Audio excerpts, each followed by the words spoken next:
72 atau 73 pintu dosa riba itu. Adnaha, yang paling rendah, mithl ayyankihar rajulu ummah, seperti seorang yang menzinai ibu.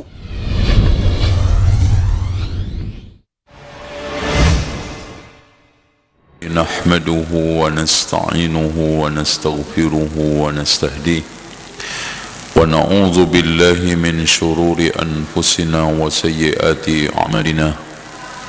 May yahdihillahu fala mudilla lahu wa may yudlil fala hadiya lahu.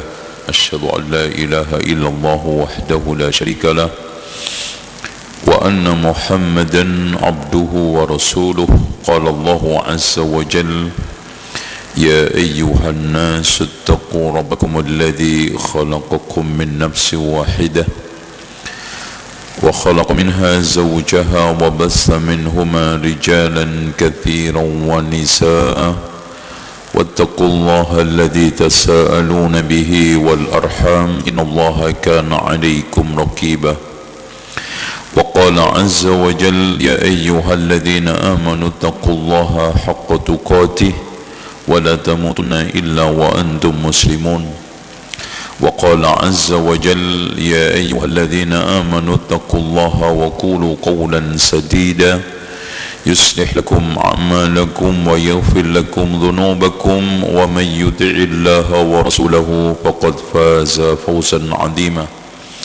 فإن خير الحديث كتاب الله وخير الهدي هدي محمد صلى الله عليه وسلم وشر الأمور محدثاتها وكل محدثة بدعة وكل بدعة ضلالة وكل ضلالة في النار.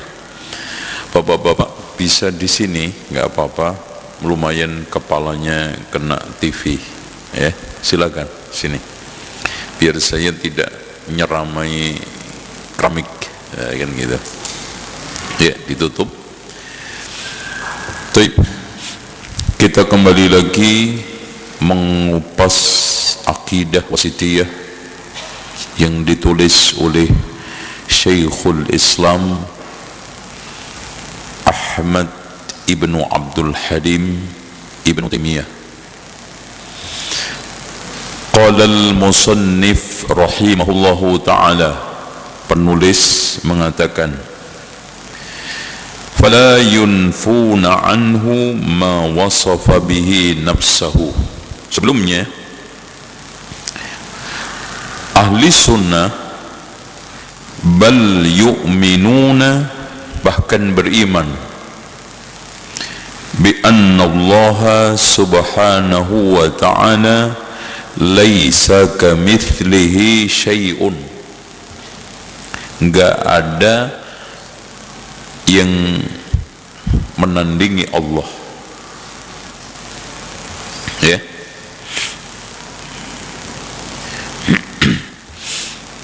Baik itu serupa, sepadan, mirip, sama, enggak ada. Serupa juga enggak ada, sepadan juga enggak ada, mirip juga enggak ada, apalagi sama. Nah, laisa kamitslihi ini semangatnya berarti menafikan seluruh yang cacat bagi Allah. Jadi menisbatkan cacat, kurang kepada Allah itu haram.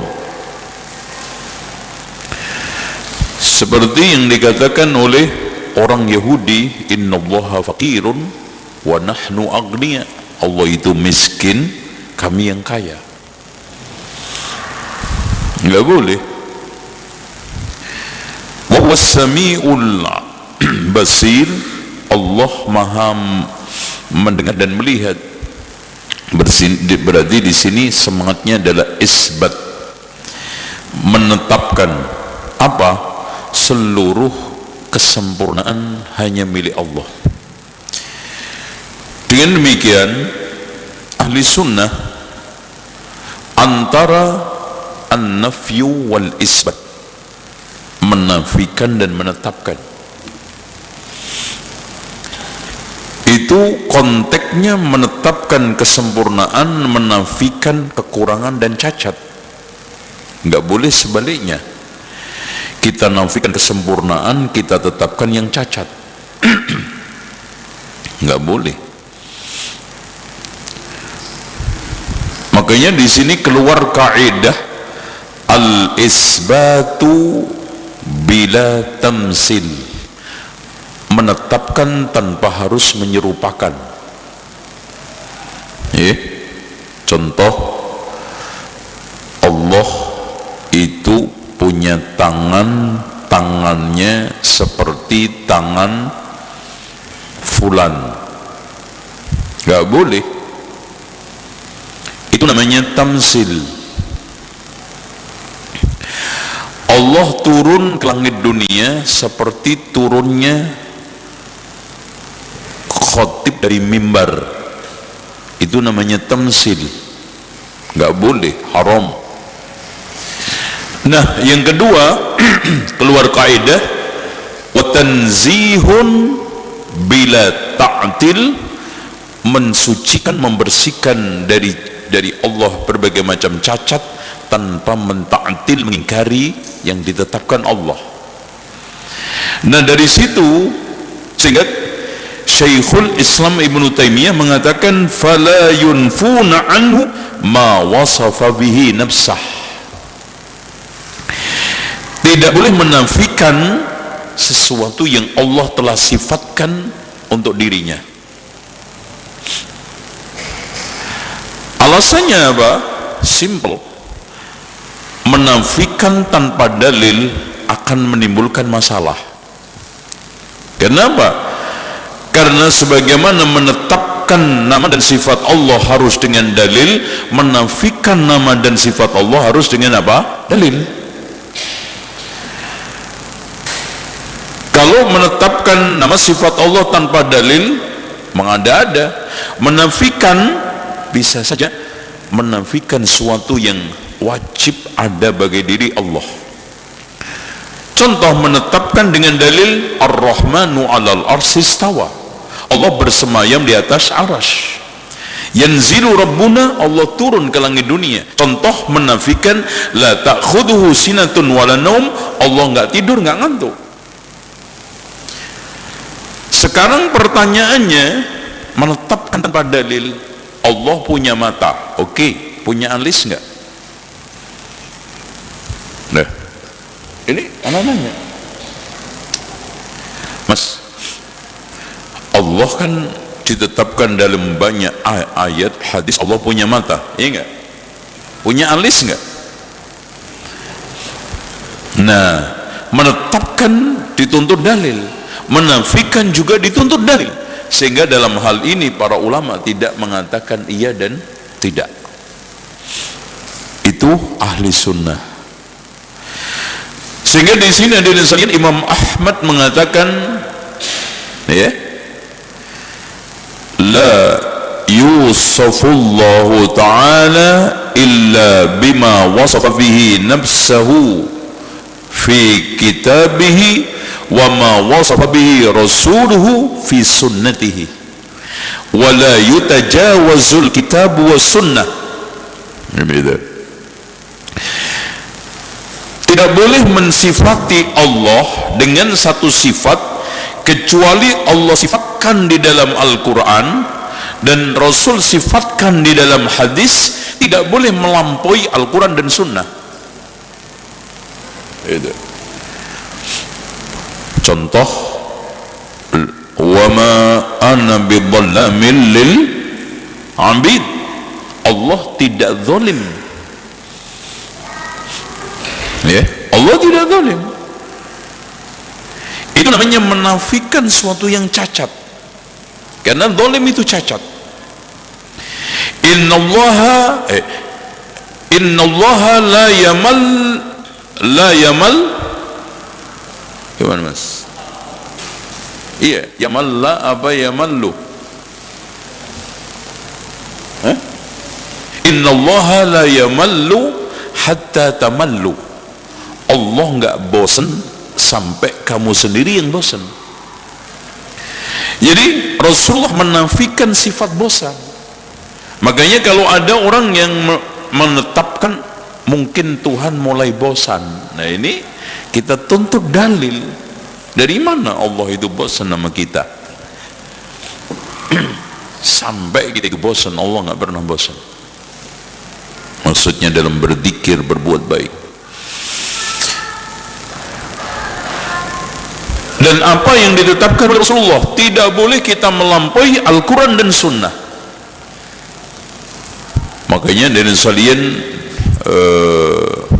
Nu'aim ibn Muhammad, gurunya Imam Al-Bukhari, mengatakan, man syabbaha Allah ta'ala bi khalqi faqad kafar. Barang siapa yang menyerupakan Allah dengan makhluknya, kafir. Wa man ankara syai'an min sifatihi wa asma'ihi faqad kafar. Siapa yang mengingkari sebagian dari nama sifatnya, kafir.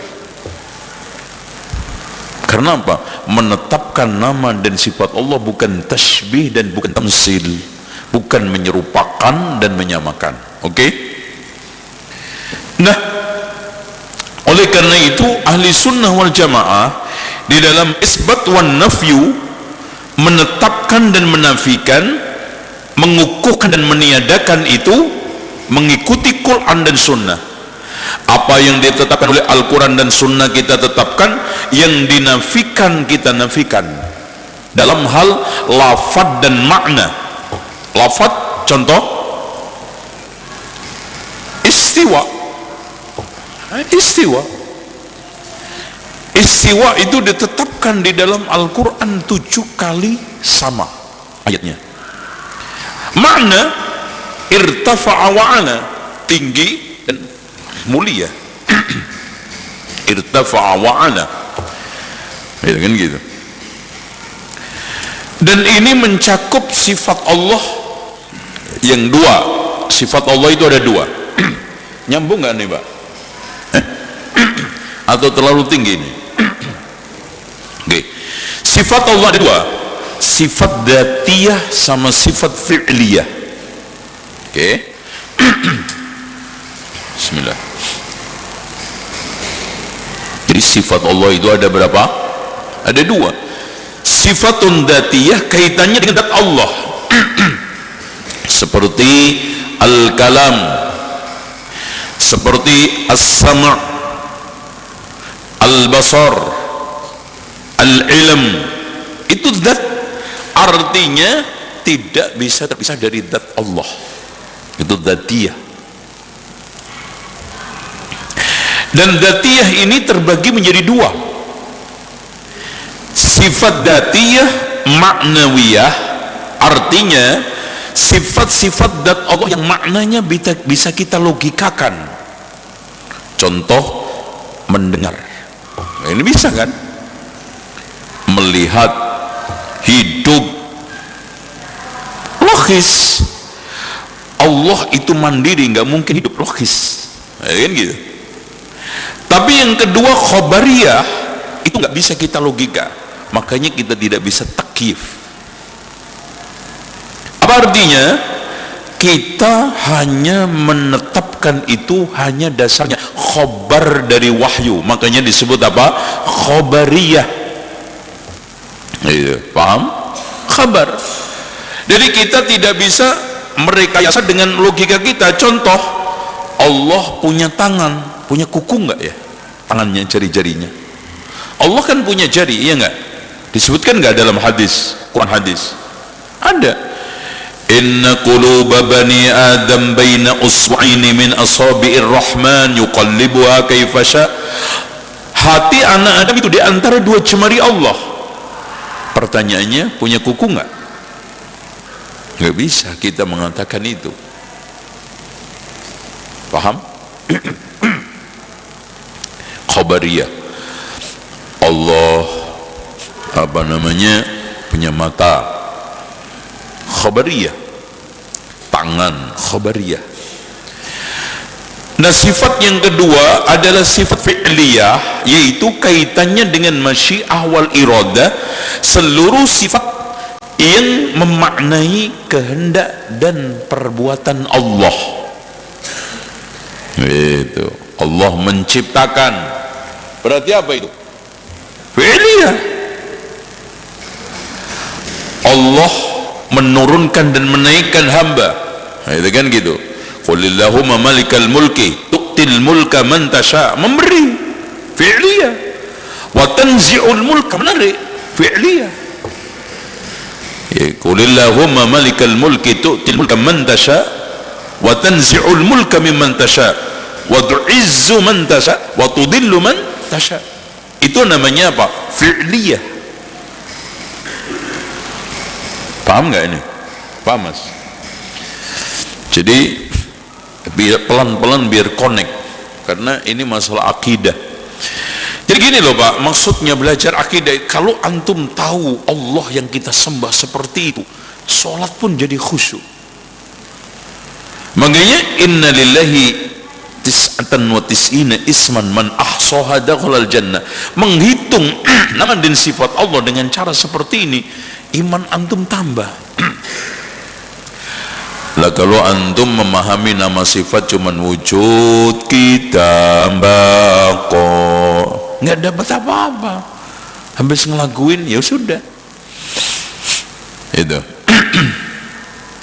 Wallahu a'lam. Jadi ada ulama yang menambah sifat fi'liyah dzatiyah. Apa itu sifat fi'liyah? Dari sisi tertentu bisa dikatakan fi'liyah, perbuatan Allah. Dari sisi dzatiyah, apa itu? Kalam, Allah bicara. Dari sisi zat Allah bisa bicara, itu sifat dzatiyah. Dan Allah akan terus bicara sesuai yang dikehendaki oleh Allah. Kapan bicara? Fi'liyah, ya gak? Makanya disebut oleh ulama apa? Zatiyatun fi'liyatun. Oke, sekarang cukup, kita masuk ke poin berikutnya. Wa qala al-musannifu rahimahullahu ta'ala wa yuharrifuna al-kalima an mawadhi'ih wa la yuharrifuna al-kalima. Siapa? Ahli sunnah wal jamaah, al-mu'minun, di samping tidak menafikan sifat-sifat Allah yang itu ditetapkan Allah dan Rasulnya, maka juga tidak menyimpangkan, tahrib, ya, tahrib. Apa itu tahrib? Tahrib itu membelokkan kepada makna yang batil.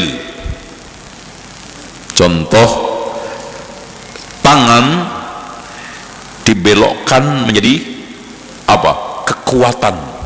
Padahal tangan itu soal yang jelas, kekuatan soal yang jelas.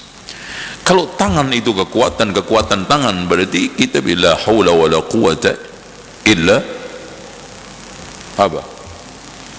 La yada wala rijla, gitu. Nggak ada kaki, nggak ada tangan kecuali Allah itu. Dan tangan kekuatan. Dan gini Pak, subhanallah ya, yang menjadi pertanyaan mendasar di dalam bukunya Syekhul Islam Ibn Taimiyah, Aqidah Hamawiyah, Quran itu kan dihadirkan oleh Allah sebagai petunjuk. Oke, petunjuk itu memiliki sifat apa, Mas? Petunjuk itu memiliki sifat apa? Dua, Mas, ikut gak? Rambu-rambu lalu lintas itu memiliki fungsi apa? Menunjukkan dan jelas. Ini gini. Makanya kalau sekarang hud dan petunjuk nggak menunjukkan, nggak jelas, apa gunanya? Buktinya masih membutuhkan takwil, sehingga dibutuhkan tangan ditakwil kekuatan, mata ditakwil dengan rahmat. Itu berarti belum tuntas menjadi petunjuk. Sekarang anak tanya, sekarang rambu-rambu lalu lintas yang begitu jelas, lampu merah, antum takwil, maksudnya lampu merah ini kita tidak boleh membuang sampah sembarangan tempat. Berarti oh nggak apa-apa, lampu merah kita tetap aja jalan, ditakwil menjadi larangan membuang sampah di sembarangan tempat lampu merah. Kira-kira sama dicita polisi enggak? Karena bagi polisi ini rambu-rambu udah jelas, nggak perlu ente takwil. Mas, mas, IG-nya berubah, coba antum cek ya. Bismillah. Turuna sekarang posisi menanjak, antum tafsir apa? Takwil. Posisi jalan menurun, licin, antum takwili semua, nggak nyampe gitu. Dengan demikian hadirin sekalian, para ulama ahli sunnati wal jamaah membantah keras orang yang menakwil sifat-sifat Allah, karena dari berbagai macam ayat berkali-kali disampaikan oleh Allah, tangan tidak pernah ditafsiri atau diungkapkan oleh Allah dengan ungkapan lain, oleh Rasulullah dengan ungkapan lain. Dalam masalah istiwa, coba bayangkan Pak, Allah mengutarakan tentang istiwa di dalam Al-Quran itu sampai 7 kali, gak ada satupun yang ditakwil. Ar-Rahmanu 'alal arsy istawa. Kemudian datang orang-orang mutaakhirin yang gak jelas, oh maksud Allah tidak begitu. Subhanallah, antum tiba-tiba menjadi lebih tahu daripada Allah tentang diri Allah. Coba gimana? Antum tiba-tiba lebih tahu daripada Rasulullah, daripada Allah sendiri tentang zatnya dan sifat Allah.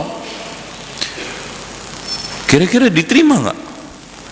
Yang paling tahu tentang Allah siapa?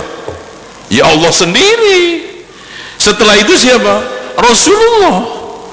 Dan Allah dan Rasulnya telah mengkhabarkan dengan akurat, baik, jelas di dalam Al-Quran. Rasulullah mengabarkan tentang zat Allah, sifatnya dengan baik, akurat, jelas di dalam sunnahnya. Itu namanya hudal lil muttaqin. Makanya huwallazi arsala rasulahu bil huda. Tuh. Oke. Makanya ahli sunnati wal jamaah wala yuharrifunal kalima am mawadhi, tidak merubah. Oke, hadirin sekalian, kita tidak mengingkari adanya takwil, maksudnya tafsir di dalam ayat-ayat di dalam ayat-ayat kaitannya dengan ayat syar'iyyah kauniyah, kaitannya tentang masalah-masalah fikih far'iyah, nggak ada ingkar, nggak ada masalah. Permasalahannya adalah mentakwil nama sifat Allah yang katanya Syekhul Islam Ibnu Taimiyah. Ini Pak, saya membaca 200 lebih judul tafsir Al-Quran, 200 lebih, tidak pernah saya temukan di antara mereka mentakwil ayat dan sifat. Coba Pak, 200 berkali-kali ulama membahas, mengupas, nggak ada satu pun yang mengatakan yang dimaksudnya yang yanzilu rabbuna, Allah turun itu rahmatnya. Kalau rahmat Allah turun, ngapain nunggu 1/3 malam terakhir? Ya, rahmat Allah turun tiap hari nggak? Sekarang aja juga turun. Termasuk rahmat Allah apa? Hujan. Kapan aja. Yang memiliki spesifikasi turun 1/3 terakhir zat Allah. Dan kalau sekarang rahmat, nggak mungkin kan Pak, rahmat berteriak-teriak, man yad'uni fa astajiba lahu, siapa yang berdoa aku akan kabulkan. Ada rahmat yang ngomong begitu. Wa man yas'aluni fa utiya, siapa yang minta aku akan beri. Wa man yastaghfiruni fa aghfir lahu, siapa yang minta ampun aku akan ampuni. Itu Allah apa rahmatnya yang bicara? Allah. Berarti yang yanzilu Allah. Tuh. Oke. Jam berapa? Ngikuti nggak Pak ini? Ya? Bisa ngikuti? Nggak terlalu rendah, nggak terlalu tinggi ya? Kalau ketinggian ketahuan ngantuk gitu aja. Oke. Wala yulhiduna, qala al-musannif rahimahullahu ta'ala. Musannif berkata, ولا يلحدون في أسماء الله وآياته. Masya Allah. Al-ilhad itu dalam arti bahasanya itu al-mail, condong. Makanya kenapa liang kubur itu disebut dengan lahad. Lahad, dan ada satu pepatah yang mengatakan utlubul ilma minal mahdi ilal lahdi. Itu pepatah, bukan hadis ya. Pepatah mengatakan carilah ilmu dari gendongan sampai liang lahat. Kenapa? Karena posisinya lubang itu lebih condong ke arah barat.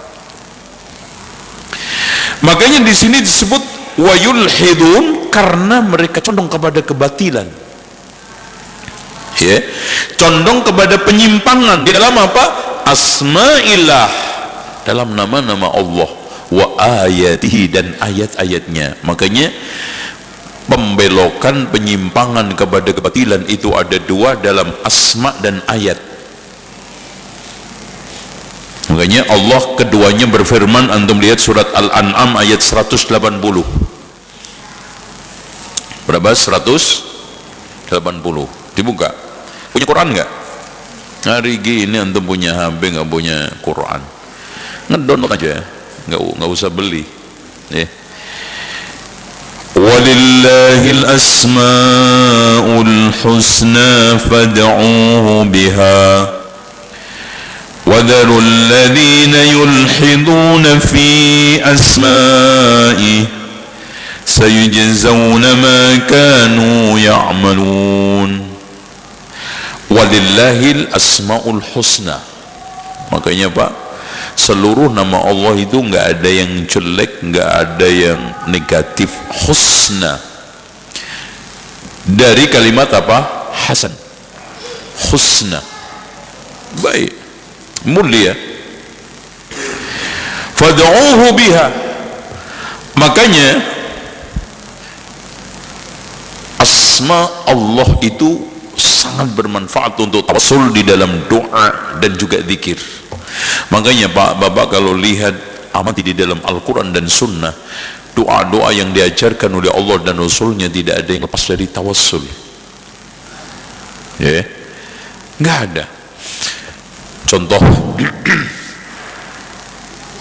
Bismillahilladzi la yadurru ma'a ismihi syai'un fil ardi wala fis sama'i wa huwas sami'ul alim. A'udzu bikalimatillahi tammati min syarri ma khalaq. Tawassul. Oke. Makanya sebaiknya ketika kita berdoa kita tawassul. Ya Hayyu ya Qayyum birahmatika astaghis wa aslih li sya'ni kullahu wa la takilni ila nafsi tarfata 'ain. Kan? Gitu. Ya Hayyu ya Qayyum birahmatika astaghis. Ya. Sudah tawassul dengan nama Ya Hayyu ya Qayyum birahmah dengan sifat astaghisu wa aslih li sya'ni kullahu. Masya Allah. Wa darul ladina yulhiduna fi asma'i, tinggalkan orang yang ilhad, membelokkan, menyimpang-nyimpangkan sehingga nama Allah itu kacau balau. Dan yang kedua surat Fussilat ayat 40 antum lihat. Innal ladina yulhiduna fi ayatina. Nah, nanti kita akan jelaskan ilhad di dalam ayat-ayat Allah itu kayak apa. Ya. Nah, sekarang ilhad di dalam nama Allah itu ada beberapa pola dan bentuk. Satu, menetapkan nama-nama Allah yang Allah tidak tetapkan. Itu ilhad. Contoh, kita tetapkan nama Allah Bapak, Tuhan Bapak. Apa nama Allah Bapak? Itu bukan nama Allah Bapak. Terus apa lagi? Iya, Sang Maha Sutradara. Itu apa? Nggak ada. Atau yang kedua, mengingkari yang ditetapkan oleh Allah. Mengingkari yang ditetapkan.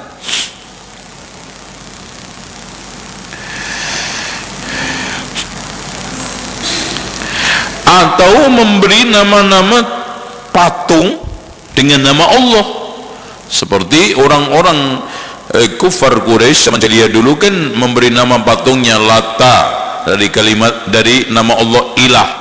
Jadi kalau yang lakinya itu ilah, perempuannya Lata.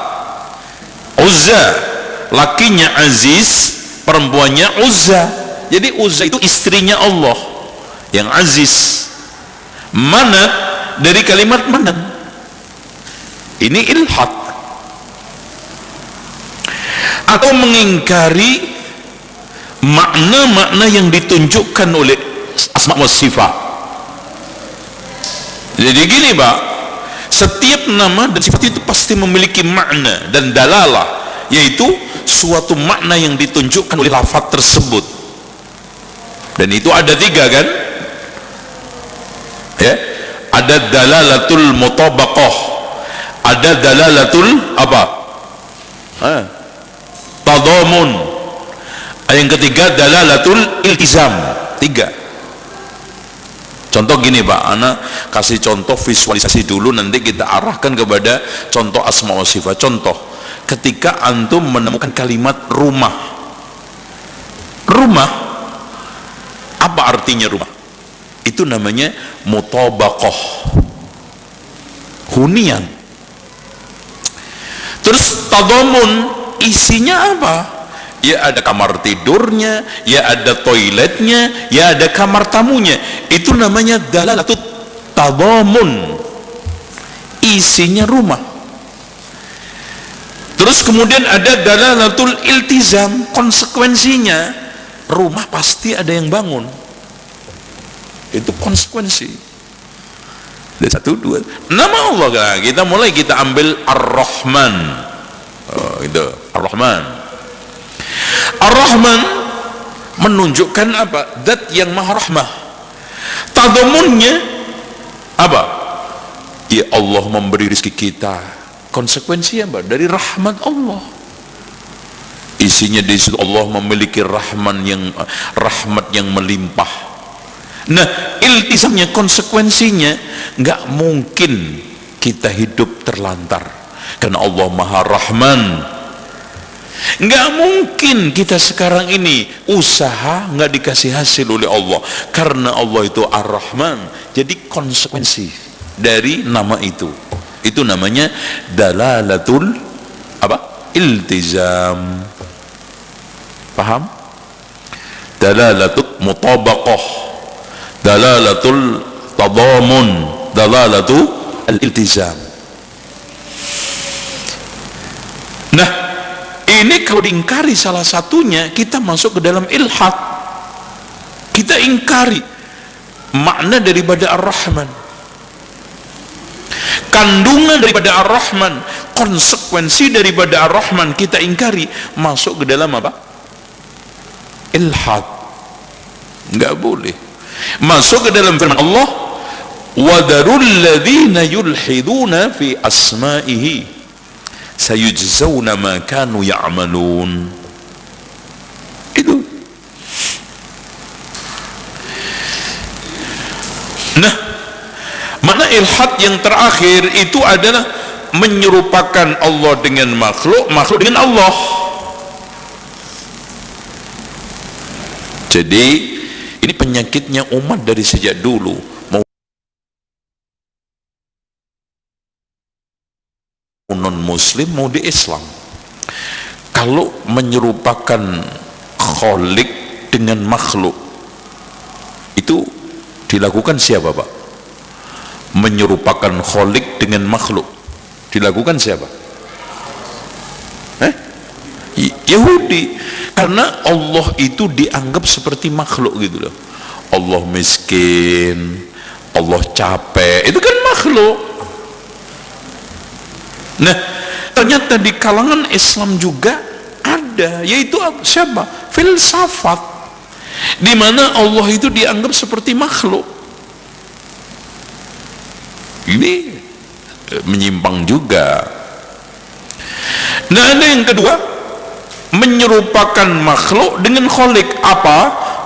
Memperlakukan makhluk itu bak seperti Khalik. Siapa kalau di luar? Nasrani. Nabi Isa dianggap seperti Allah, seperti Khalik. Di kita juga ada, di Islam imam-imam Syiah itu sudah dianggap kayak Allah, yaitu bicaranya apa aja itu dikatakan wahyu, nggak pernah salah. Itu kan Allah menyerupakan makhluk, yaitu imam-imam mereka seperti Khalik.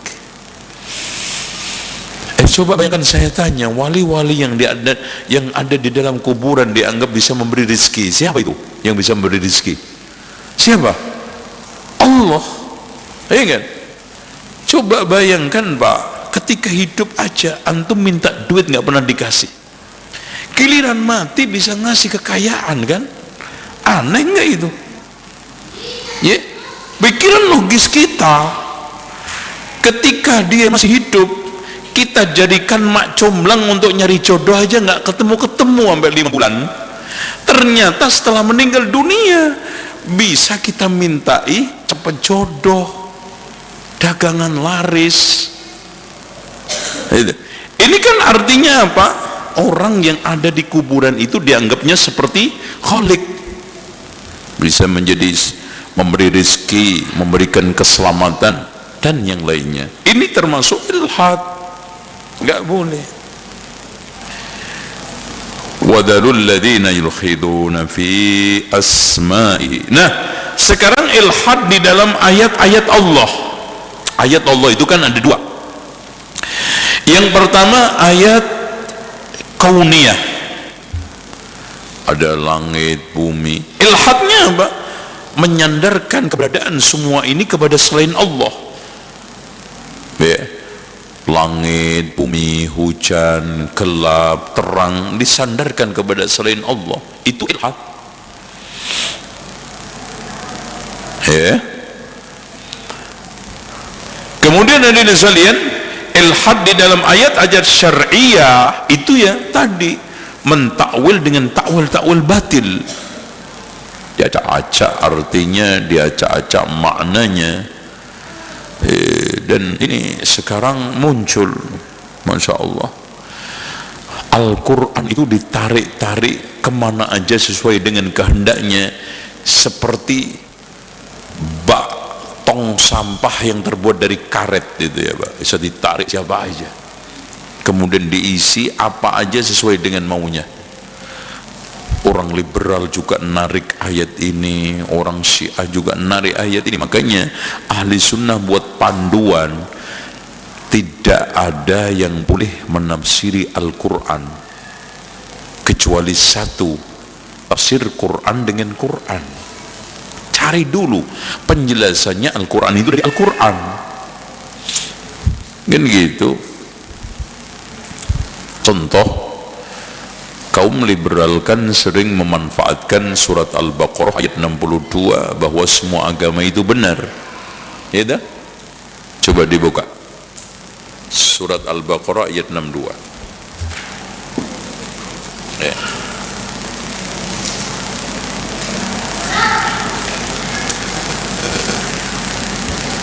Sudah ketemu Pak? Coba Pak Dani dibaca Pak Dani.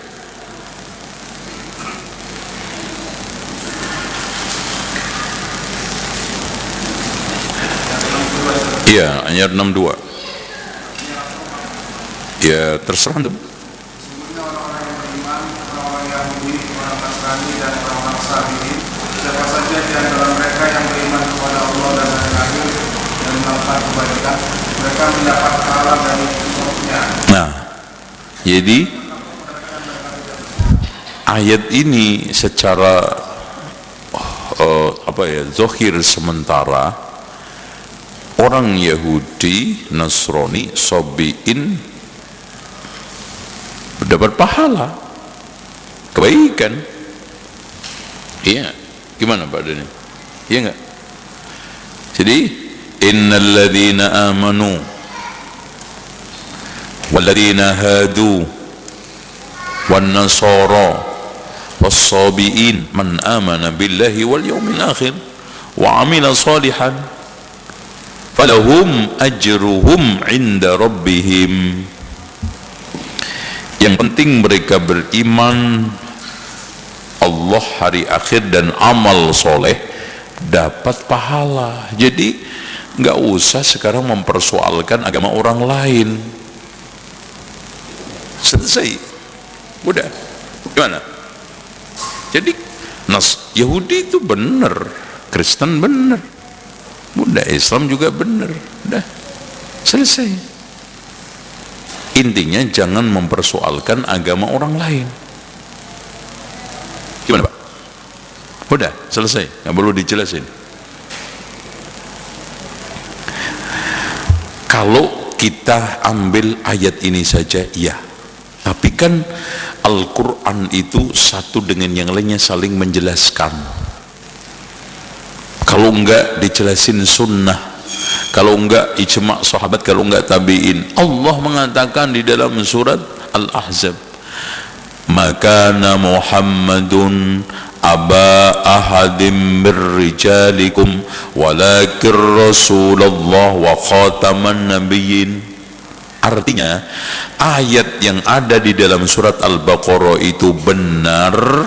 Yahudi, Nasrani, siapapun yang beriman kepada Allah dan hari akhir, beramal soleh, masuk surga sebelum diutus Nabi Muhammad. Itu penjelasannya begitu, karena khatam.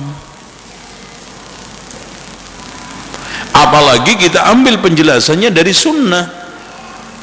Riwayat Muslim, walladzi nafsu Muhammadin biyadih, demi zat yang jiwaku ada di tangannya, la yasma'u bi ahadun min hadhil ummah yahudiyyun wala nasraniyyun thumma yamutu wa lam yu'min billadzi ursiltu bihi illa kana min ashabin nar. Demi zat yang jiwaku ada di tangannya, siapapun orang yang mendengarkanku, maksudnya risalah dari umat ini, Yahudi maupun Nasrani, berarti seluruh umat yang lahir setelah Rasulullah diutus itu umatnya Nabi Muhammad. Dan umat Nabi Muhammad itu ada dua, ummatul dakwah dan ummatul ijabah. Umat yang proses didakwai, yaitu seluruh orang-orang yang kafir. Umat yang sudah mengabulkan dakwahnya, yaitu mukmin. Mati tidak beriman terhadap risalahku, melainkan menjadi penghuni neraka jahanam. Loh, tafsir ini.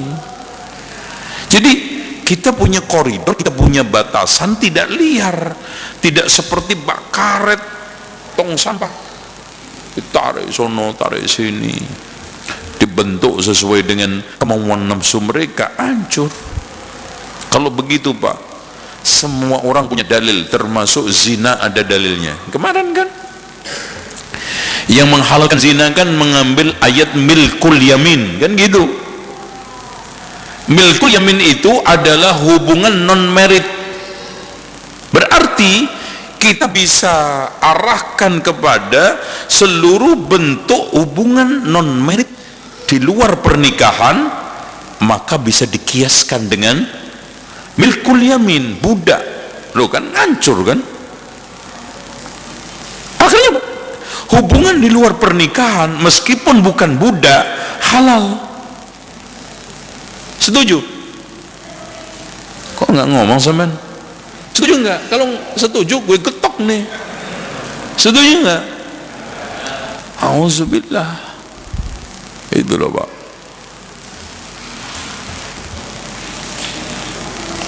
Ya. Oke, masih ada waktu nggak nih? Ya, kita lanjut. Qala al-musannifu rahimahullahu ta'ala wala yukayyifun. Nah, ahli sunnah tidak melakukan takyif terhadap nama sifat Allah. Takyif itu ada dua macam. Takyiful lisan, yaitu takyif di dalam lisan. Contoh, tangan Allah itu mungkin seperti ini, digambarkan lewat lisan, itu nggak boleh. Atau bil qalbi, di dalam pikiran dihayalkan tangan Allah itu mungkin jarinya 1000 begini, nggak boleh juga. Makanya ahli sunnati wal jamaah di dalam masalah ini, amiruha kama ja'at bila kaifin, jalankan seluruh ayat dan hadis tentang sifat apa adanya tanpa menanyakan bagaimana. Di sini ada sekalian, ahli sunnah wal jamaah di dalam menetapkan isbat nama dan sifat Allah itu ada 2 macam, isbatul makna dan isbatul kaifiyah. Ini pandangan ahli sunnah, nanti kita dudukkan. Isbatul makna artinya maknanya yad, tangan. Terus kemudian bagaimana tangan Allah? Ini yang ditutup ahli sunnah. Berarti di sini ahli sunnah wal jamaah menetapkan makna, menafikan kaifiyah. Nah, dari sini ahli sunnah wal jamaah itu tengah antara musyabbih dengan mu'attil, menyerupakan dan mengingkari. Kapan menyerupakan? Ketika seorang itu menetapkan makna dan kaifiyah, jadi musyabbih. Paham? Kapan dia itu mu'attil? Ketika mengingkari makna dan kaifiyah. Ahli sunnah hanya menetapkan makna, menafikan kaifiyah. Itu. Makanya kalau antum dua-duanya tetapkan masuk ke dalam musyabbihah, tangan Allah maknanya seperti ini, bagaimana kayak begini, musyabbih. Kalau ditanya tangan apa maknanya, wah dah, saya nggak mau bicara mas. Kaifiyah apa lagi, mu'attilah. Ahli sunnah wal jamaah isbatul makna wa nafyul kaifiyah. Makanya di sini dikatakan oleh Syekhul Islam Ibnu Taimiyah, wala yukayyifun, tidak membagaimanakan lisanan wa qalban, lisan dan hati. Artinya dari sisi khayalan kita juga nggak boleh kita kembangkan. Kira-kira turunnya Allah kayak apa ya? Dihayalin, muncul imajinasi aneh-aneh, haram. Lisannya juga ngomong, turunnya Allah itu ya seperti turunnya imam dari mimbar, apalagi dikaifiyahkan turunnya seperti itu persis. Jadi menyatakan dan membayangkan dua-duanya nggak boleh. Menyatakan juga nggak boleh, membayangkan juga apa? Nggak boleh. Wala yumassilun sifatihi bi sifati khalqihi, nggak boleh menyerupakan sifatnya dengan sifat makhluk.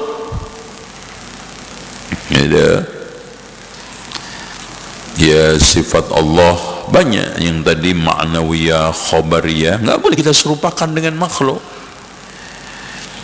Li'annahu subhanahu wa ta'ala la samiyya lahu, hal ta'lamu lahu samiyya. Maksudnya di sini bukan kita tidak boleh memberi nama diri kita dengan nama-nama Allah,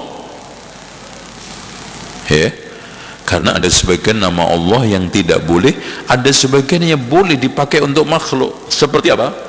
Raufun Rahim dipakai Rasulullah.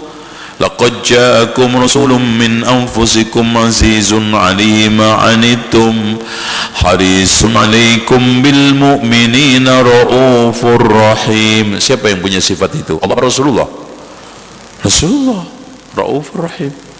Maksudnya di sini menandingkan Allah samia. Jadi tidak ada suatu nama-nama yang bisa menandingi nama Allah.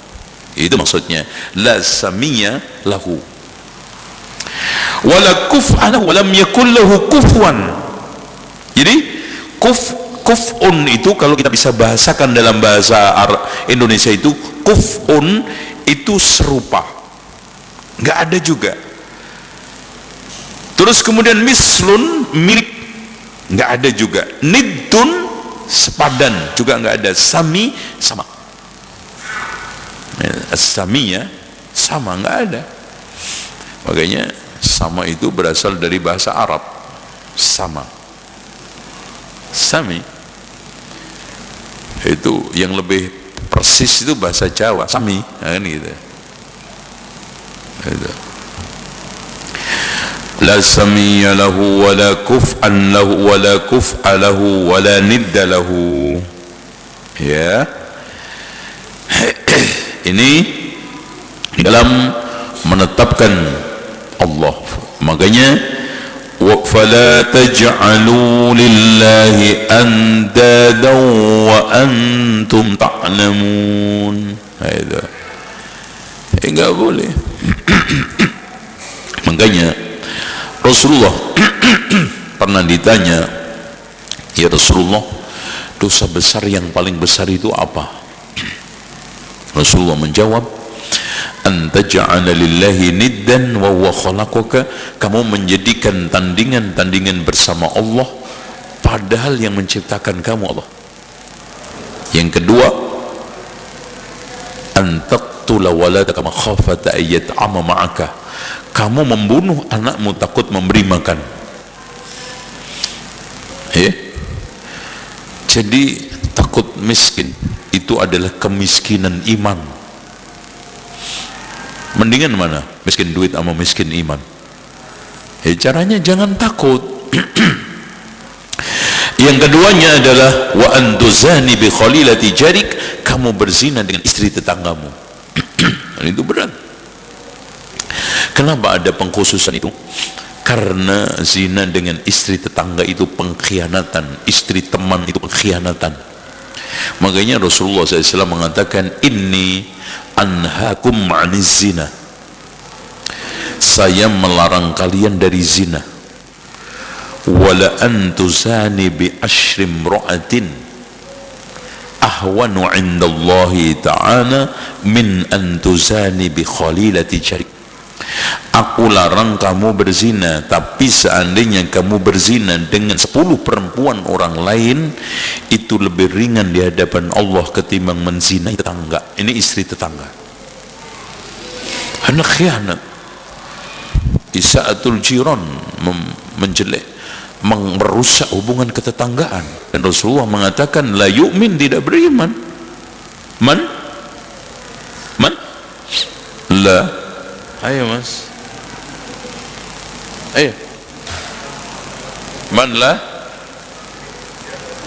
Iya, man la? Iya, la yukrim. Bahkan Rasulullah mengatakan 3 kali la yu'min, la yu'min, la yu'min dalam lafaz lain.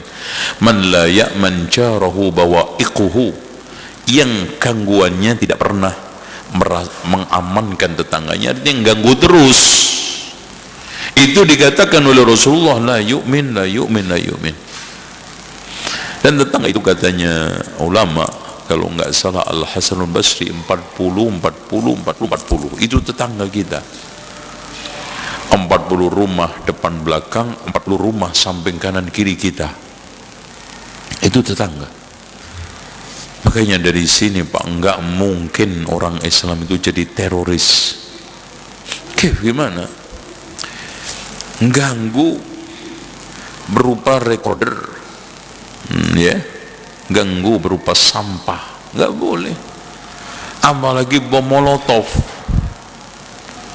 Cuman karena kepahaman yang kerdil, ilmu yang sempit, agama yang minim, sehingga membuat mereka itu akhirnya bisa diperalat oleh oknum-oknum tertentu sehingga merusak Islam. Ya, Nasallallahu al-afiyah. Ya. Baik, saya kira cukup, kita buka tanya jawab. Insyaallah wal yuqasu bi khalqi. Mungkin kita kasih tambahan dikit, wal yuqasu bi khalqihi, tidak bisa dikiaskan dengan makhluknya. Kias itu ada 3. Kias tamsil, contoh hidupnya Allah mirip hidupnya manusia, itu tamsil. Ada kias lagi, kias sumul, ya, sumul. Hidupnya Allah itu seperti hidupnya tumbuhan. Dalam satu sisi tumbuhan itu hidup walaupun benda mati. Nah, yang boleh adalah kias awaliyah, awali, aula. Contoh, kalau seluruh sifat-sifat keadilan itu patut bagus untuk makhluk, Allah lebih berhak menyandang. Itu aula, min babil aula, apalagi Allah, gitu loh. Kalau adil itu suatu sifat keterpujian, Allah lebih berhak untuk nyandang, aula. Itu. Contoh kalau di dalam fikihnya kias tamsil itu kan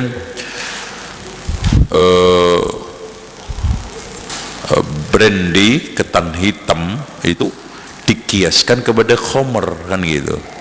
Atau sekarang minuman keras apa aja, ya, apa aja mas? Kuntul, term, ketan hitam, topi miring, itu kita kiaskan dengan khamr. Ini memang tamsil, mirip, sama-sama apa, memabukkan, gitu loh.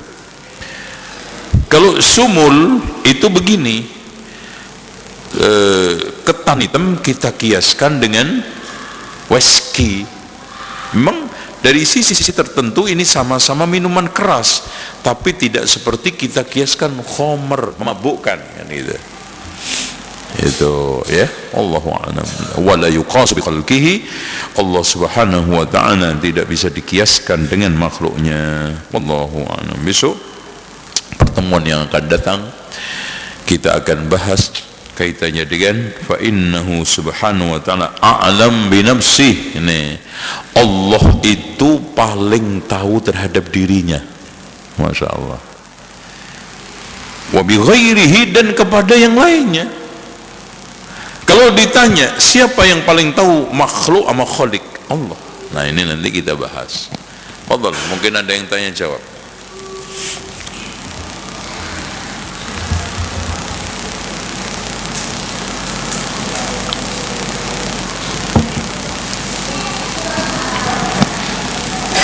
Silakan Pak. Ya, silakan. Yang mau tampil di TV silakan. Masya Allah. Suaranya maksudnya. Silakan. Ya Pak Denny kalau tanya biasanya sulit ini. Enggak, Ustaz. Oke. Ustaz, bagaimana menjelaskan fenomena orang yang pergi ke kuburan keramat? Iya. Ternyata setelah pulang dari ziarah kuburan keramat tuh benar-benar jadi kaya, benar-benar dapat jodoh, sehingga makin mempertebal keyakinan orang dan jadi viral gitu untuk ke kuburan tersebut. Subhanallah, ini persis Bani Israel setelah melanggar untuk ngambil ikan dan dapat banyak, dapat banyak. Di hari selain Sabtu nggak ada ikan. Ini sama. Jadi orang yang datang ke dukun kemudian berhasil itu sama dengan Bani Israel jala ikan hari Sabtu dengan cara melanggar. Banyak. Bahkan kemudian dihilah, diakali apa? Dipasang Jumat, jalannya diambil Ahad. Ikan masuknya hari apa? Sabtu. Itu namanya khiyal. Makanya rekayasa fikih pertama kali di muka bumi ini adalah rekayasa fikihnya Yahudi. Diakal-akali supaya jadi halal gitu loh Pak. Kan sekarang musim akal-akalan. Supaya rokok menjadi halal diakal-akali rokok elektrik gitu. Kan kalau yang halal kan yang itu dilenting, ya sama. Kan zaman akal-akalan sekarang. Diakali supaya khamr itu halal, diberi nama minuman sehat. Apa lagi? Diakal-akali riba supaya bisa diterima oleh pendengaran, dikasih bunga. Kan indah bunga. Bahkan musik juga diakal-akali. Loh, musik itu kan seperti omongan. Ada yang baik, ada yang buruk.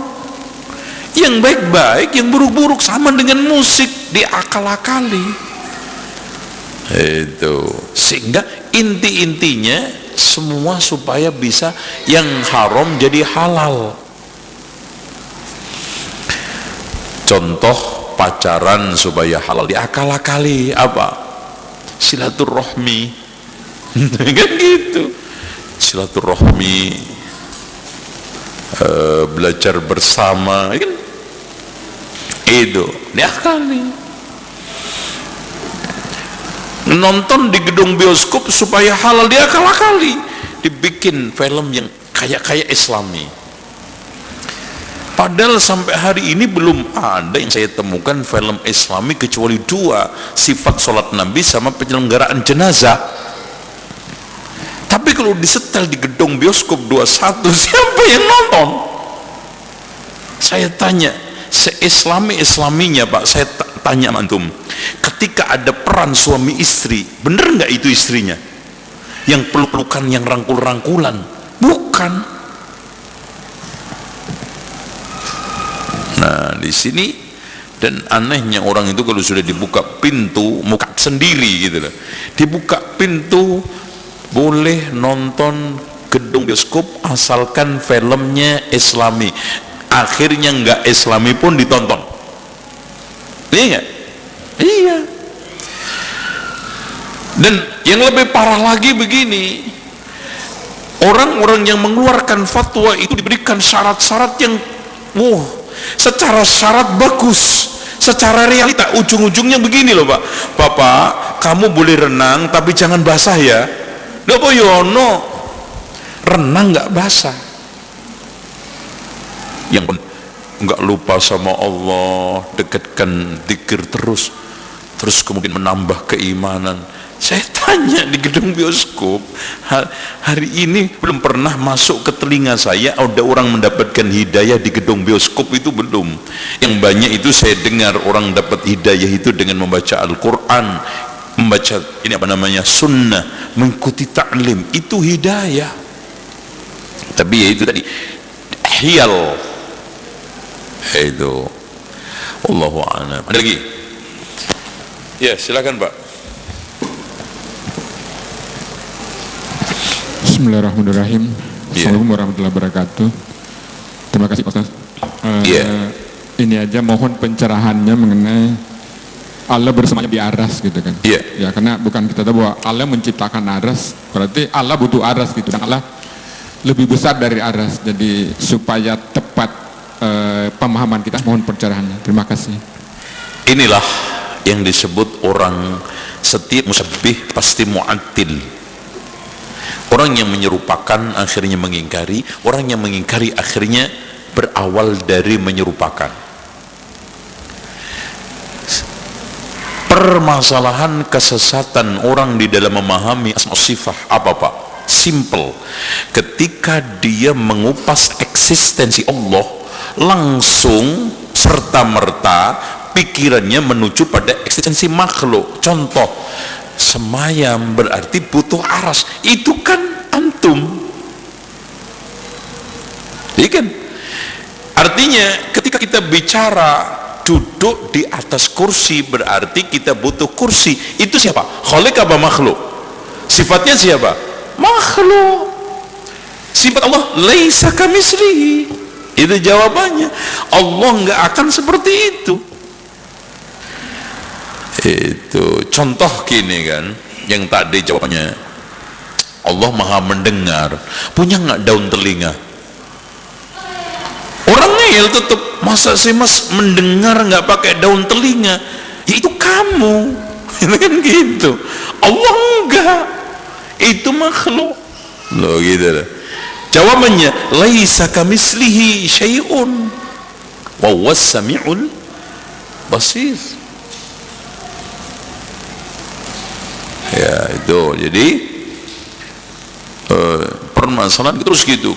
Persepsi ketika kita itu memahami hakikat sifat Allah Khaliq, langsung arahan pikiran kita kepada siapa? Makhluk. Tadi kalau semayam berarti butuh aras, itu makhluk. Padahal dari sisi makhluk saja, yang atas itu tidak selamanya butuh bawah. Contoh, lampu di atas saya, lampu butuh bapak. Artinya kalau nggak ada bapak, lampu ini ceblok. Enggak toh. Tuh. Contoh sekarang, lampu di atas saya, butuh nggak? Matahari bersama saya, iya kan? Bersama saya. Apakah kita gendong terus? Enggak. Itu makhluk. Contoh gini Pak, ketika kita bicara kaki, Mas, jangankan antara kaki kholik dengan makhluk, kaki antar makhluk aja hakikatnya beda nggak? Kaki gajah beda nggak dengan kaki macan? Beda nggak dengan kaki monyet? Beda nggak dengan kaki manusia? Beda nggak dengan kaki kusi? Apalagi kaki 5? Beda. Itu antara makhluk loh Pak. Abali kholik wal makhluk. Kalau kita memahami seperti ini, insya Allah nggak ada bingung. Nah, ya memang Allahu Akbar itu lebih besar dari seluruhnya termasuk aras. Padahal aras ini makhluk yang paling besar. Makanya di dalam gambaran Rasulullah SAW memberikan visualisasi mal kursi lil arsy illa kal khati hadidin ulqiyat fi fulat. Perbandingan kursi dengan aras, kursi aras itu seperti lingkaran besi dilempar di tengah padang pasir. Lingkaran besi ini ibarat besarnya kursi, luasnya padang pasir ini luasnya aras. Allahu Akbar. Padahal Pak, kursi aja apa? Wasi'a kursiyuhus samawati wal ard. Kursi lebih apa? Wasi'a, meliputin langit dan bumi. Dan kata Abu Musa al-Ash'ari, di riwayat ini sahih, dikeluarkan juga oleh Imam Adz-Dzahabi di dalam Al-Ulu, kemudian di Mukhtasar oleh Syekh Albani, bahwa yang dimaksudkan kursi adalah letak kakinya Allah. Coba, Masya Allah. Padahal Pak, antum tahu nggak, langit dunia, langit 1, 2, 3, 4, 5, 7 itu kayak apa? Berarti di sini kesimpulannya, subhanallah, subhanaka rabbika rabbil izzati amma yasifun wa salamun alal mursalin walhamdulillahi. Kita ngaku besar, sombong itu nggak ketemu. Titik. Apa yang sekarang kita sombongkan? Antum bandingkan dengan makhluk-makhluk yang besar, itu pun kecil di hadapan Allah. Matahari Pak, sujud tiap hari. Kita, bumi itu kalau dibandingkan dengan seluruh alam, mungkin debu, kita itu di dalam debu. Sombongnya di mana? Ketemunya di mana? Makanya patutlah kita itu diberikan gelar oleh Allah abdun, hamba. Makanya pernah Abu Bakar mengomentari orang sombong, wahai manusia yang sombong, ingat, kamu pernah keluar masuk 2 kali dari jalan kotoran. Paham nggak? Paham nggak? Iya. Ketika awal kita mani masuk ke rahim, lewat mana? Telinga emang. Ketika sekarang lahir dari mana? Loh, sombong, Masya Allah, nggak patut. Ini tentang al-kibru batarul haq wa ghamdun nas. Wallahu a'lam. Ada lagi? Ya, silakan Pak Nana. Tafadhal.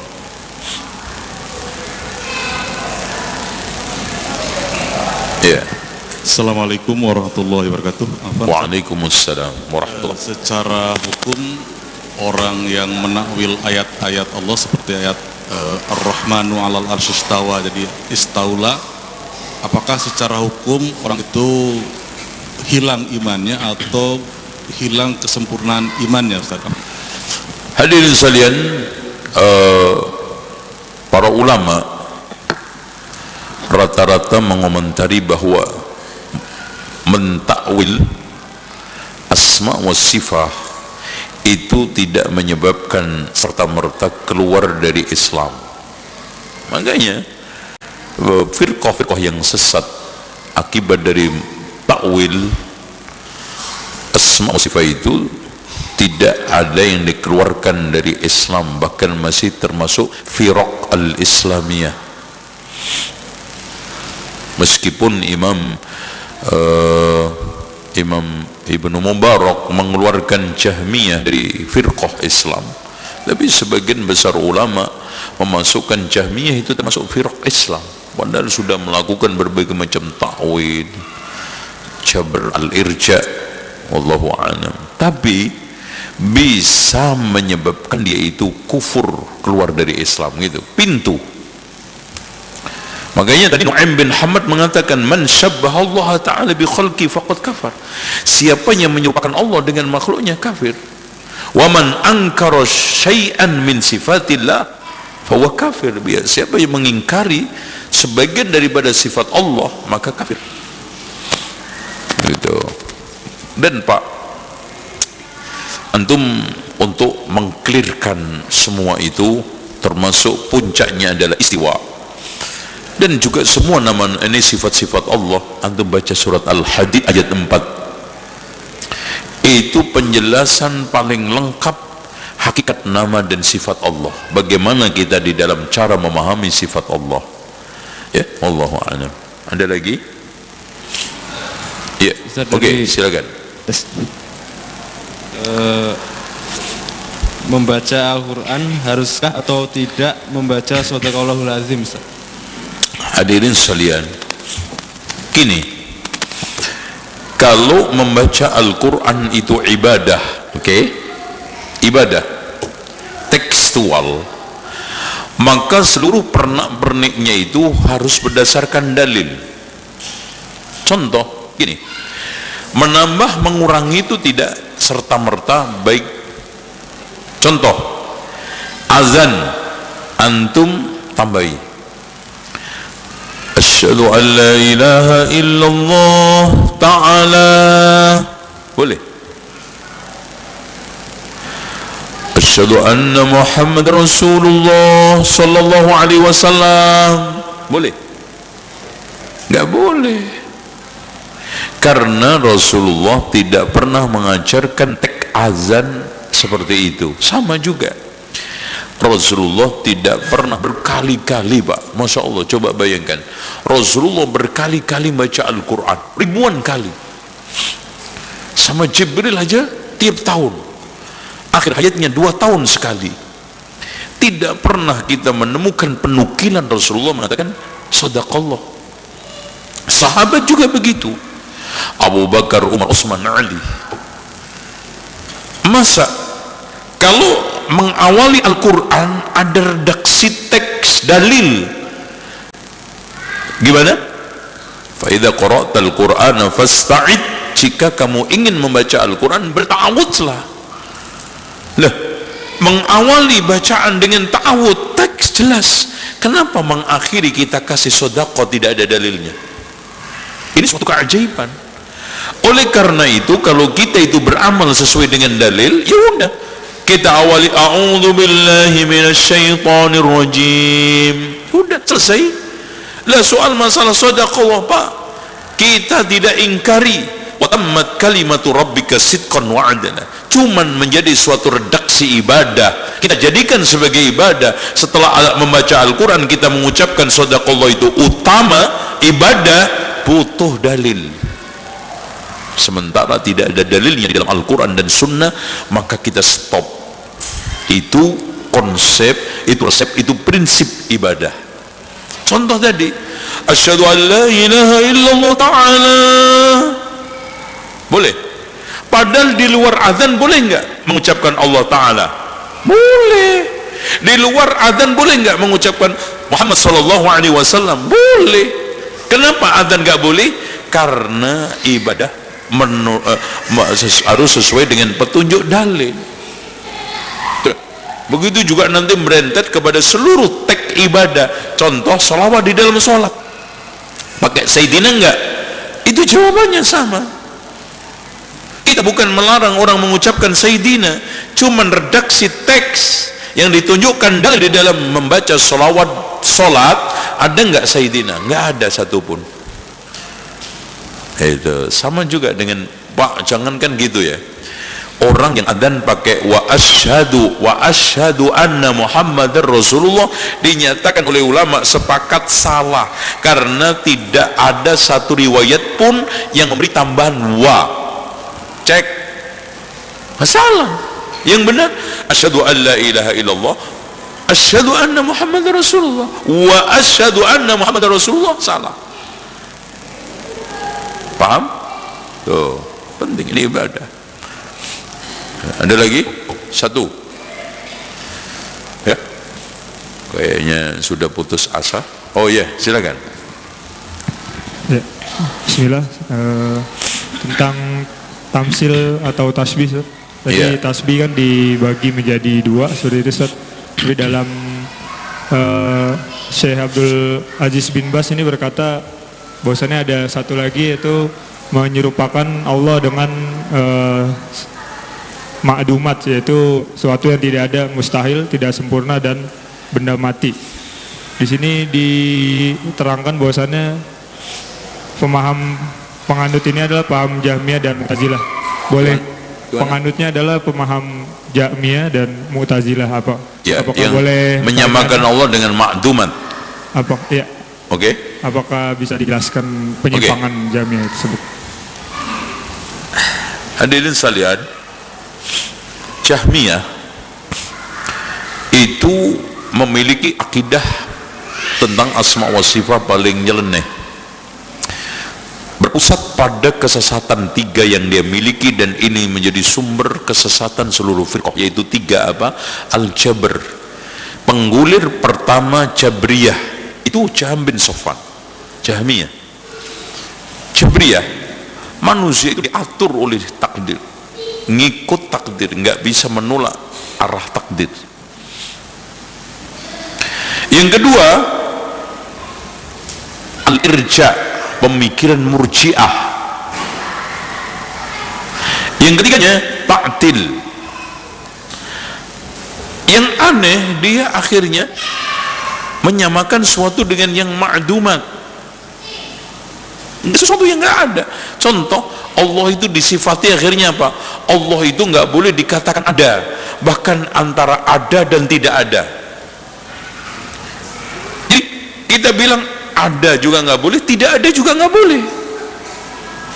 Tempatnya pun nggak boleh kita isyaratkan satu tempat dan diisyarai dengan suatu isyarat, nggak boleh. Sehingga ketika ditanya, kalau memang begitu Allah itu di mana, ya udah di mana-mana aja. Itu closingnya. Kenapa ada orang yang mengulirkan Allah di mana-mana? Karena Allah itu nggak boleh diisyarai menempati suatu tempat, ditunjuk ke suatu tempat. Padahal jelas Al-Quran dan Sunnah, Ar-Rahmanu 'alal arsy istawa, dan jariyah itu jelas menunduk ke atas. Ainullah fi sama.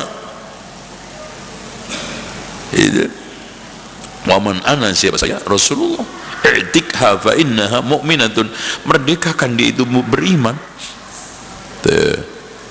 Dengan demikian termasuk juga mentasbih Allah di dalam hal-hal yang ma'duman, gak ada, itu khayalan. Kalau ulama yang lainnya lebih pada mengarahkan kepada kaifiyat, al-kaif, ya itu mas sama ya. Jadi nggak ada salahnya sebagian ulama mengarahkan kepada nafyul kaifiyah, yaitu ma'dumat, suatu hal yang nggak ada. Tadi Allah itu tangannya 5.000 jarinya, nggak ada. Antum cari makhluk apa aja yang punya jari 5.000, terus kepalanya atau matanya Allah itu ditasbih dengan sesuatu yang tidak ada. Ini juga termasuk tasbih, nggak boleh. Nah itu lebih kepada tadi al-kaifiyah bil qalbi, ya. Allahu a'lam. Taib, nampaknya itu pertanyaan terakhir dan kita tutup. Insyaallah kita akan berjumpa kembali di kesempatan lain dengan pembahasan kitab Al-Aqidatul Wasitiyah karya Syekhul Islam Ibn Taimiyah. Mudah-mudahan ta'lim kita, ilmu kita yang diajarkan pada kali ini bermanfaat, dan Allah mengajarkan kepada kita ilmu-ilmu yang bermanfaat. Allahumma 'allimna ma yanfa'una wa anfa'na bima 'allamtana. Rabbi zidna ilma. Kita akhiri dengan doa. Wa sallallahu ala Muhammadin wa ala ali Muhammad walhamdulillahi rabbil alamin. Subhanakallahumma wa bihamdika asyhadu an la ilaha illa anta astaghfiruka wa atubu ilaik. Wassalamualaikum warahmatullahi wabarakatuh. Nabi SAW juga mengatakan ar-riba ithnan aw thalathun wa sab'una baban. Dosa riba itu 70 atau 72 atau 73 pintu dosa riba itu. Adnaha yang paling rendah misal ayyankihar rajulu ummah, seperti seorang yang menzinai ibunya. Anda ingin membuang uang riba dan bertaubat?